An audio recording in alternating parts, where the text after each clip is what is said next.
Vizag Andhra university authorities complete negligence వల్ల ఒక student చనిపోవాల్సి వచ్చింది. సెప్టెంబర్ 25 ఏఈలో బీఈడీ సెకండ్ ఇయర్ చదువుతున్న మణికంఠ అనే స్టూడెంట్ కి సడన్ గా హార్ట్ అటాక్ వచ్చింది. అయితే యూనివర్సిటీ అంబులెన్స్ లో హాస్పిటల్ కి తీసుకెళ్లే ప్రయత్నం చేశారు. బ్రీతింగ్ అందట్లేదు, ఆక్సిజన్ సపోర్ట్ కావాలని అబ్బాయి అడిగితే టైం కి అంబులెన్స్ లో కూడా ఆక్సిజన్ సిలిండర్ లేదు. ఆక్సిజన్ సపోర్ట్ కోసం ఏయూ డిస్పెన్సరీ యూనిట్ కి వెళ్తే అక్కడ కూడా ఆక్సిజన్ సిలిండర్ లేదంట.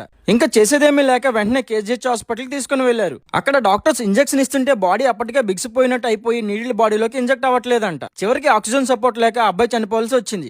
టైంకి ఆక్సిజన్ సపోర్ట్ అందుంటే అబ్బాయి బతికేవాడని చెప్పి కేజీహెచ్ లో డాక్టర్స్ చెప్తున్నారు. కొన్ని వేల మంది చదువుకునే ఆంధ్ర యూనివర్సిటీలో ఆక్సిజన్ సపోర్ట్ లేకపోవడం చాలా బాధాకరం.